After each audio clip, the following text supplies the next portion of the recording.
VOA Afrique. Bonjour à tous. Bienvenue les amis, c'est vous et nous.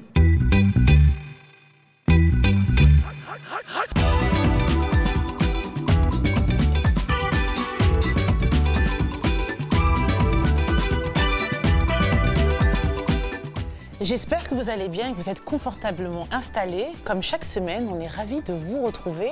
N'est-ce pas, Roger? Comme toujours, Ekia, comme toujours, on a un programme bien riche cette semaine. Et comme nous aimons nos mamans, nos sœurs, nos femmes, nos tontines, nos collègues, on va donc célébrer la femme. Thème 2018 de la Journée internationale de la femme. L'heure est venue. Les activistes rurales et urbaines transforment la vie des femmes, Ekia. Oui, en effet, nous irons même au Niger à la rencontre de femmes qui se lancent dans l'agriculture pour résoudre à leur manière le problème de la famine. Ah oui, football aussi, football marocain pour être plus précis. Là aussi, nous verrons comment les femmes brisent les clichés et renversent les barrières socio-professionnelles. Nous mettrons en lumière une entreprise américaine que dirige un Zimbabwéen spécialiste dans l'installation de panneaux solaires. Waouh. Nos rendez-vous hebdomadaires ne manqueront pas, comme d'habitude. Hashtag vous et nous et l'Anglais Express. Nous reviendrons, Ekia, sur Black Panther. Mais tout d'abord, on fait tour d'Hollywood pour les résultats. Et je pense à Arzouma et de là. Ah oui, on aime Hollywood, on aime les tapis rouges, on aime aussi Arzouma.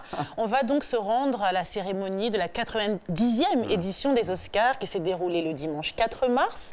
Arzouma Compaoré est notre envoyé spécial. Bonjour Arzouma. Quelle est la répartition des précieuses statuettes cette année et quels étaient les temps forts? Les Oscars 2018, c'est bel et bien terminé. Le Mexique était à l'honneur. Guillermo del Toro est retourné chez lui avec 2 Oscars, celui du meilleur réalisateur et du meilleur film. Son film La Forme de l'eau a également récolté 2 autres Oscars dans les catégories meilleure musique originale et meilleur décor. Mexique toujours, mais cette fois-ci avec Coco de Disney Pixar, qui est reparti avec l'Oscar du meilleur film d'animation et de l'Oscar de la meilleure chanson originale devant Mary J. Blige.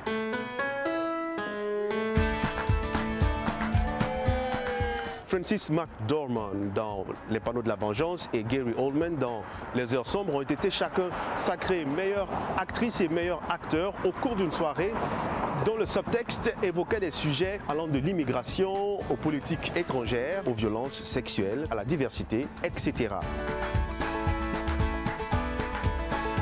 Le palmarès a également récompensé un cinéaste noir américain, Jordan Peele, pour le scénario original de son film Get Out. L'Oscar du meilleur film en langue étrangère est allé au Chilien Sebastián Lelio pour son film Une femme fantastique, jouée par une actrice transgenre, Daniela Vega. Roger, de la diversité donc à tous les niveaux. Pas d'Oscar pour Watu Wote, ce court-métrage tourné au Kenya en collaboration avec une école de cinéma locale, mais en revanche une reconnaissance spéciale pour ce grand homme de cinéma burkinabé, Idrissa Ouedraogo, au cours du traditionnel In Memoriam, cet hommage vidéo qui est rendu aux artistes qui ont disparu au cours de l'année. Stéphanie Haddish a elle aussi rendu hommage à son défunt père en portant une tenue traditionnelle érythréenne. Et bien évidemment, toutes les autres stars étaient présentes, en particulier les stars de Black Panther pour qui la course aux Oscars ne fait que commencer. C'est ici que je vous laisse avec ces images. Le temps pour moi de sauter dans l'avion, direction Washington DC. À vous, Ekia et Roger. Merci Arzouma. Merci Arzouma, à très vite. À Washington DC, un bar à thème sur Black Panther offre une expérience interactive dans l'univers féerique de Wakanda. L'événement de 4 jours a fourni plus qu'un espace pour les fans de Marvel. C'est aussi une chance de rendre hommage aux films qui, selon eux, brisent les clichés souvent associés à l'expérience noire. Jéhosem Oni était sur place, ce reportage lu par Claire Morangibourg. Greg Jackson est fan de la Panthère Noire depuis son enfance. Non seulement il est un super-héros, il est plus riche qu'Iron Man, plus intelligent que Hulk et plus fort que presque tous les Avengers contre qui il se bat. Maintenant que le personnage de Marvel est finalement sur grand écran, Jackson et ses amis ont voulu faire davantage que voir ce film. Ainsi, ils ont créé un bar à thème comme une ode aux hommes et femmes de Wakanda. En grandissant, j'ai constamment fait face aux perspectives et histoires négatives sur le fait d'être noir, spécialement aux États-Unis. Mais cela a changé après qu'il a lu une série de bandes dessinées ayant un super-héros africain. J'ai trouvé ce héros qui me ressemblait, qui venait d'Afrique, un endroit dont je devrais être fier. Mais j'ai souvent été raillé pour cela. C'était passionnant de le voir en position de leader. Dès votre arrivée au bar Wakanda créé par Jackson, le rythme afro-pop vous fait entrer dans l'ambiance de Black Panther, dans un décor de bande dessinée. Des cocktails ont été appelés Vibranium, comme la source de la force de la panthère noire, une évasion dans le désert et une salle du trône. Tout cela offre un aperçu du monde du super-héros. Ce bar éphémère dédié à la panthère noire est maintenant fermé. La seule façon pour les fans de faire l'expérience du monde imaginaire de Wakanda est d'aller voir le film. Ce reportage, Roger, confirme ce que j'ai toujours pensé par rapport au ressenti des Noirs américains qui est complexe. Parce qu'on sent en fait quelque part la grande fierté qu'ils ont eue à travers ce film, enfin avoir un super-héros noir. Et on sent aussi la complexité, parce que quelque part, les Noirs américains, moi, quand j'avais plus de facilité à dire que j'étais française plutôt que d'origine africaine, il y avait un rejet d'une certaine partie des Noirs américains qui voyaient en Afrique un peu la famine, les pandémies, etc. Et là, maintenant, ils ont vraiment une super fierté, un film en plus dont le super-héros noir peut être plus par tout le monde, pas que par les Noirs. Cela explique d'ailleurs l'engouement autour... En plus, je répète les chiffres encore, au début de la semaine, 400 millions de recettes, c'est quand même extraordinaire. Ah, ils sont même plus de 400 000. Oui, ça n'arrête pas de monter. N'oublions pas le 8 mars, qui est également une journée qui s'inscrit dans le fil du mouvement mondial sans précédent en faveur des droits des femmes, de l'égalité et de la justice. Exactement. En tout cas, un exemple à suivre, on va tout de suite au Niger avec des femmes qui résolvent à leur manière le problème de la famine. Certaines d'entre elles se lancent dans l'agriculture et encouragent d'autres à le faire. Youssouf Abdoulaye est allé à leur rencontre de ces fermières. Voici ce reportage dit par John Linden. Le jour se lève, Aïchatou Salifou est en route vers la ferme. À 120 km de route de Niamey se trouve sa ferme d'environ 243 hectares. Elle est située à Tamou, dans le département de Saï. Aïchatou a commencé l'agriculture commerciale après la mort de son père. Elle est peut-être la seule à en faire son métier, considérant que les femmes instruites au Niger ne s'impliquent pas dans ce domaine. J'aime l'agriculture et travailler avec les femmes du village est pour moi bénédiction. Environ 5000 personnes, donc 1000 femmes, profitent de la ferme d'Aïchatou, appelée Aïnouma, ce qui signifie cultivons. Pendant la saison des pluies, nous plantons du blé, des haricots, des noix et beaucoup plus.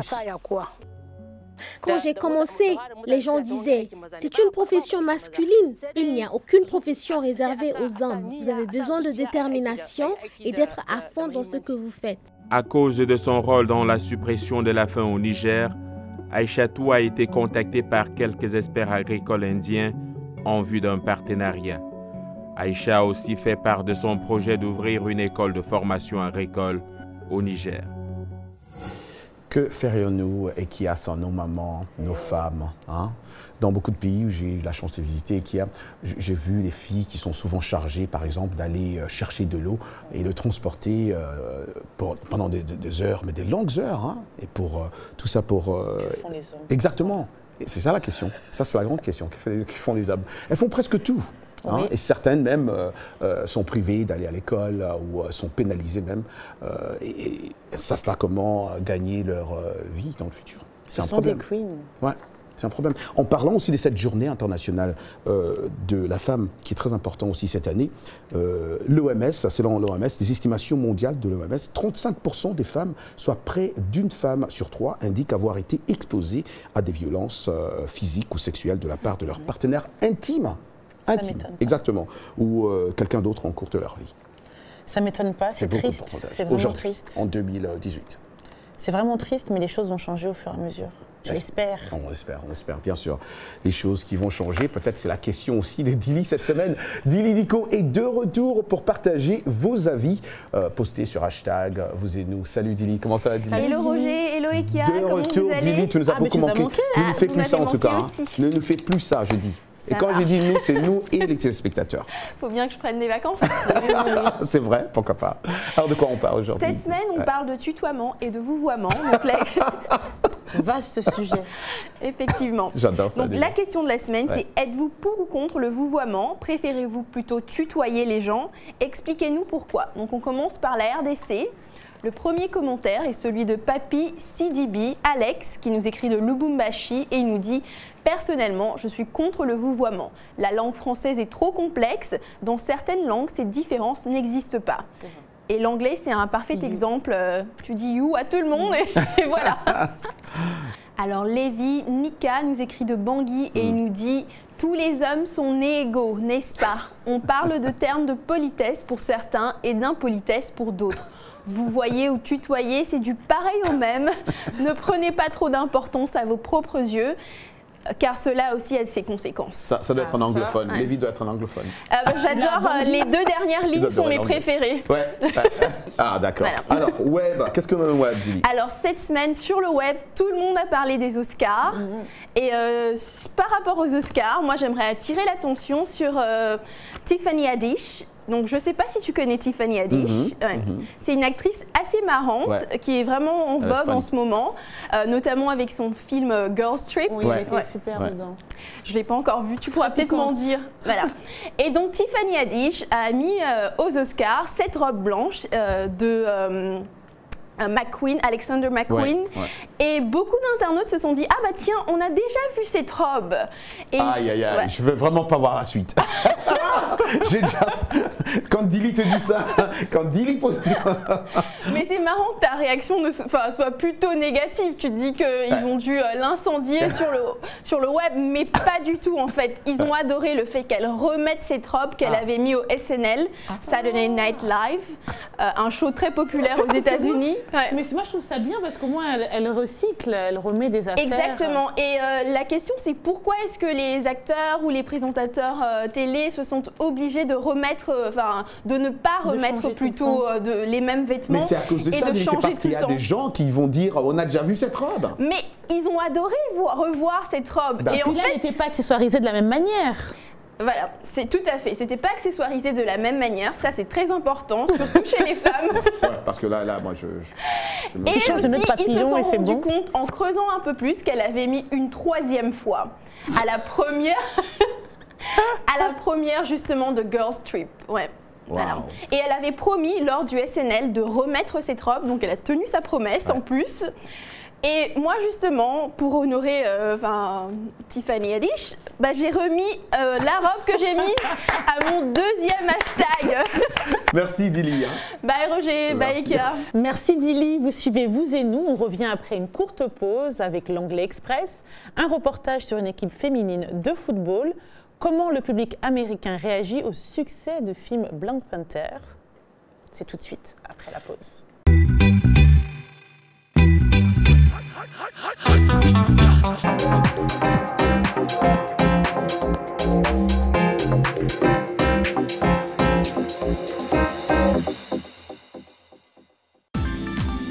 La VOA sur votre portable avec l'application Mobile Streamer. Écoutez nos programmes n'importe où, quand vous le voulez. C'est gratuit avec Internet. L'application est disponible sur iPhone ou Android. Ou alors, composez les numéros de téléphone suivants. VOA Afrique, 24 h sur 24 sur votre portable.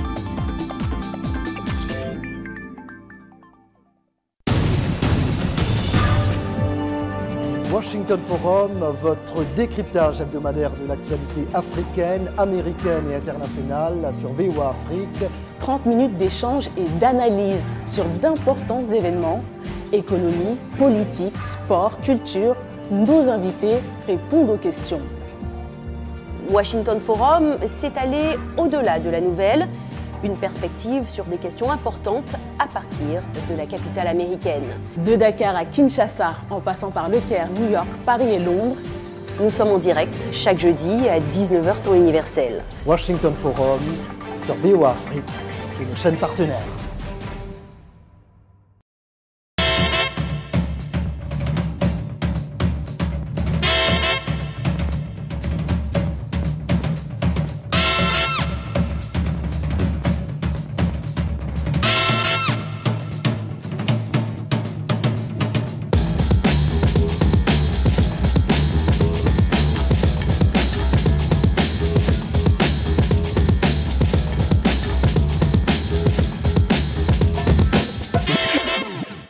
Vous et nous, part 2, comme d'habitude, on va apprendre soit une expression ou je sais pas moi, un verbe. C'est chaque semaine dans cette émission avec Michel Joseph, Anglais Express.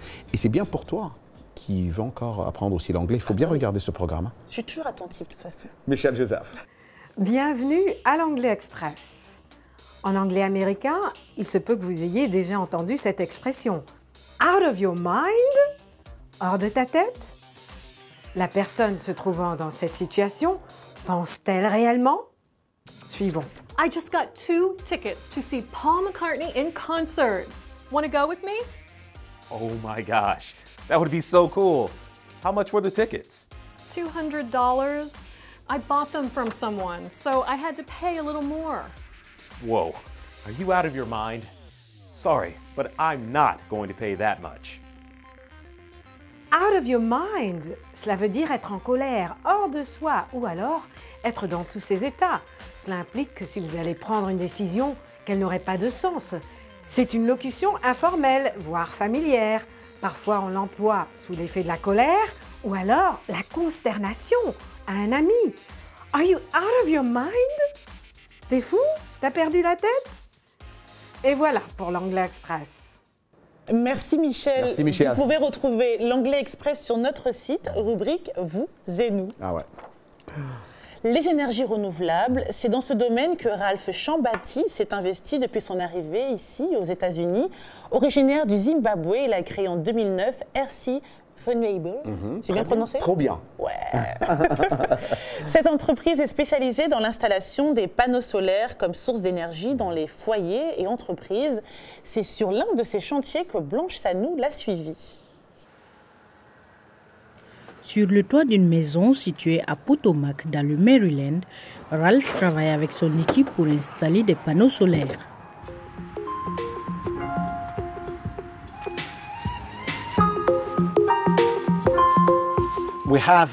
Nous avons 2 onduleurs qui servent à conduire le courant continu grâce aux panneaux solaires que je vous ai montrés de l'autre côté. Ça, c'est le courant continu. Mais l'électricité qu'on utilise dans la maison est le courant alternatif. Donc, l'utilité de l'onduleur, c'est de convertir le DC, le courant continu, qui va passer par ici, en AC, courant alternatif. Existe-t-il une différence entre les systèmes à énergie solaire en Afrique et aux États-Unis? Le système est exactement le même vu que le courant continu produit par le DC circule vers les onduleurs AC. La seule différence se situe au niveau des onduleurs. Aux États-Unis, l'onduleur produit une fréquence de 60 Hz, mais en Afrique, elle doit être de 50 Hz. C'est le premier aspect. Le second, c'est qu'ici, nous utilisons 220 volts, tandis qu'en Afrique, c'est 240. Un domaine qui lui permet non seulement d'aider sa communauté ici aux États-Unis, mais aussi de partager son savoir avec ses pairs sur le continent africain. Je veux transférer cette technologie en Afrique et je pense que c'est la meilleure chose à faire, car nous avons beaucoup de soleil. Aussi, nous sommes affectés par le changement climatique. Je pense que nous devrions être capables d'aller offrir de l'énergie à notre peuple. Bon reportage de Blanche Sanou. J'espère qu'elle nous a amené. Je vais lui poser la question de savoir si elle nous a amené quelques cadeaux. J'aime trop les cadeaux. Bon reportage, c'est sûr qu'elle nous a amené des torches solaires, je sais pas, énergie, je sais pas. On a eu un cadeau avec cette information. Ouais. C'est la même énergie aux USA et en Afrique. Tu as raison. Rappelons ici que certains avantages de cette énergie et qui est renouvelable sont une énergie non polluante d'abord, qui est très important. La lumière ne coûte pratiquement rien. Et aussi, ce qui est plus important, c'est que peu de soutien et ça dure longtemps. Donc il faut encourager ces initiatives sur le continent. Exactement, très important. De plus en plus, les femmes se débarrassent des barrières socio-professionnelles érigées au fil des ans. Aujourd'hui, dans Vous et nous, nous vous offrons un exemple frappant. Une équipe de football américain organisée par des femmes dans un pays africain. Est-ce que tu sais ce qu'est le football américain? C'est vraiment intéressant. De Exactement, très intéressant. Il faut dire que ce sport s'exporte graduellement en Afrique et permet de lutter contre les clichés. Notre correspondant Sabrina Hakim est partie à la rencontre de Black Mamba et nous raconte l'histoire de ces jeunes sportives qui ont créé la première équipe féminine de football américain. C'est pas ici aux États-Unis, c'est au Maroc. Tous les dimanches, elles se retrouvent sur un terrain de la ville de Rabat pour s'adonner à leur passion, le football américain. Leur nom, les Black Mambas. Leur fait d'armes, avoir créé la première équipe de football américain féminine du Maroc. Né en 2015, le club grandit petit à petit. Quand j'avais commencé, j'étais la seule fille à pratiquer ce sport au Maroc. Et à fur et à mesure, comme vous voyez, il y a des équipes qui se créent, il y a des filles qui rejoignent les équipes. Et franchement, moi je trouve que ça évolue de plus en plus. Nous, on voudrait que les filles, que les femmes, bien sûr, soient présentes dans ce domaine. C'est pas un sport fait que pour les hommes, c'est aussi fait pour les femmes. Et bien sûr, pourquoi pas avoir une équipe nationale marocaine qui pourra représenter le pays dans des compétitions aux États-Unis ou en Europe. Le chemin a été long pour ces jeunes femmes qui ont dû subir le regard malveillant d'une partie de la société marocaine pour pouvoir pratiquer librement ce sport réputé masculin. Mais aujourd'hui, les Black Mambas partagent le terrain d'entraînement avec les garçons et cassent les stéréotypes. Les entraînements, ils se font donc avec l'équipe masculine. Les entraînements, ils sont toujours entre équipe masculine et féminine. Il n'y a pas de distinction. Ils sont tout le temps, les entraînements sont tout le temps mélangés. On subit les mêmes punitions, on subit les mêmes tracés, on subit les mêmes exercices. Il n'y a aucune distinction, aucune différence. Méconnu, le football américain ne possède ni fédération ni compétition au Maroc. Malgré tout, les Black Mambas ont franchi une première étape vers la reconnaissance en disputant au Caire la première rencontre internationale de football américain féminin du monde arabe face au Transforma Pink Warriors. Il y a eu tellement de choses, parfois un peu folles, depuis que nous avons commencé le football américain. Tout a débuté avec des gens qui se jetaient la balle sur la plage. Dans les 3 derniers mois, nous avons traversé l'Afrique pour aller en Égypte, pour participer à la première, pas masculine, mais première rencontre de football américain féminin. On peut dire que notre sport se développe bien à travers non seulement le royaume du Maroc, mais toute l'Afrique. De quoi rendre fiers les Black Mambas, qui continuent de s'entraîner chaque semaine dans l'espoir que leur sport soit un jour reconnu comme une vraie discipline au Maroc.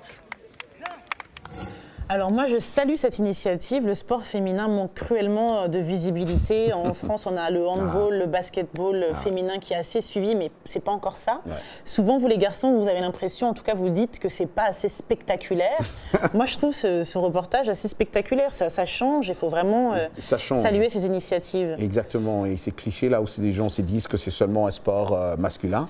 En tout cas, ces sportives marocaines prouvent que c'est pas exactement ça. Les femmes comptent pas pour des à voir aussi les femmes dans Black Panther, sans elles, que serait le film? Oui. Que serait le film? Oui, je suis d'accord. Sans les femmes de la garde de feu Kadhafi, que serait-il? Et pareil pour Thomas Sankara aussi, il avait des femmes autour de lui. Journée internationale de la femme. Que feriez-vous sans les femmes? Rien, zéro. Avant de se quitter, je vous propose de voir combien le film Black Panther est un phénomène, on en a déjà parlé. Il est en passe de battre tous les records de meilleur démarrage. Le film devient un phénomène de société avec des personnages auxquels beaucoup d'Afro-Américains, et pas seulement, aimeraient s'identifier. Vous voyez les réactions recueillies par la VOA. Depuis sa sortie, Black Panther s'est transformé en phénomène culturel. Les fans arrivent au cinéma habillés en dashiki et autres imprimés africains. On aurait dit un bal africain de fin d'études, mais au ciné. Le film a suscité un réel engouement chez de nombreux Afro-Américains qui le voient comme une réponse au manque de diversité sur le grand écran. Nous avons vu Iron Man, Spider-Man, et nous savions que notre communauté mérite ce type de représentation. Le film met en scène un casting majoritairement noir, dirigé par un réalisateur afro-américain, et les spectateurs noirs sont très fiers de cette super production. C'est énorme. J'essaie de contenir mes émotions. C'est un grand moment.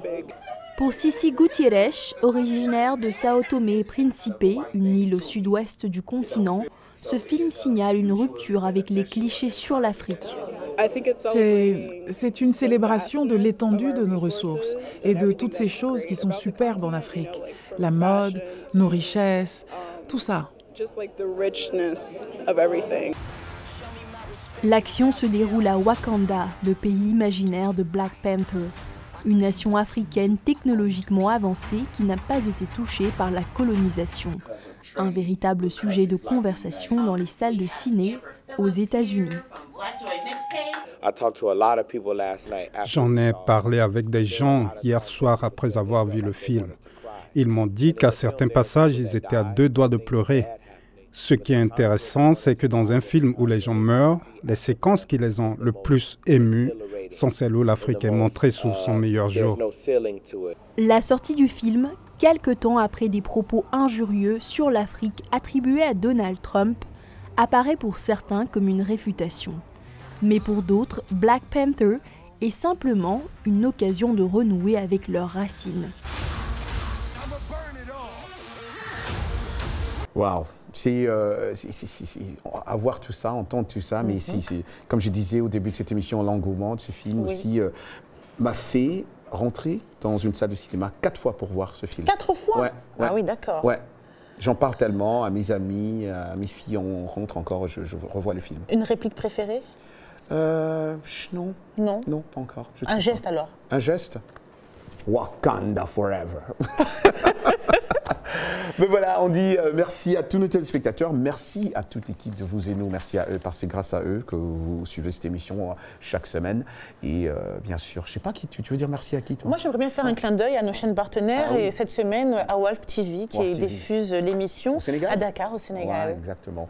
Merci à vous et on vous dit comme d'habitude, rendez-vous la semaine prochaine. Ciao, ciao.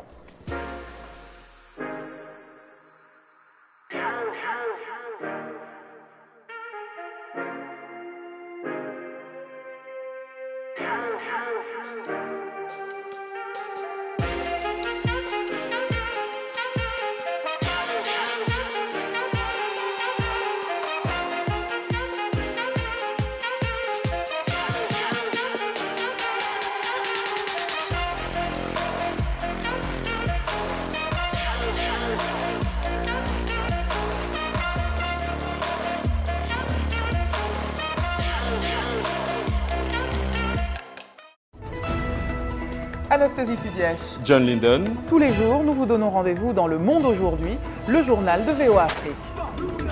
Le Monde aujourd'hui, c'est l'information sur toute l'Afrique. Et le reste du monde et la primeur sur l'actualité américaine. Le Monde aujourd'hui, c'est aussi du sport, de l'économie, de la culture. Des nouvelles technologies et des personnalités inspirantes de la diaspora. L'actualité, c'est essentiel. Retrouvez-nous tous les jours, du lundi au vendredi, dans Le Monde aujourd'hui, sur VOA Afrique et nos chaînes partenaires.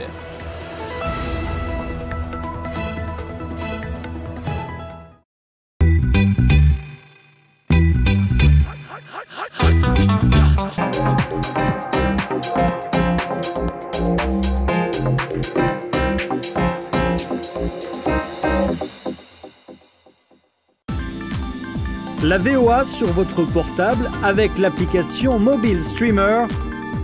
Écoutez nos programmes n'importe où, quand vous le voulez. C'est gratuit avec Internet. L'application est disponible sur iPhone ou Android. Ou alors, composez les numéros de téléphone suivants. VOA Afrique, 24 heures sur 24, sur votre portable.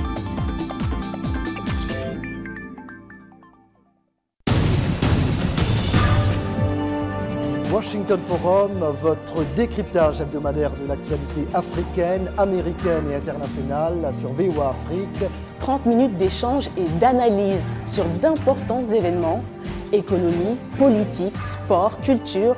Nos invités répondent aux questions. Washington Forum, c'est aller au-delà de la nouvelle, une perspective sur des questions importantes à partir de la capitale américaine. De Dakar à Kinshasa, en passant par Le Caire, New York, Paris et Londres, nous sommes en direct chaque jeudi à 19h temps universel. Washington Forum sur VOA Afrique et nos chaînes partenaires.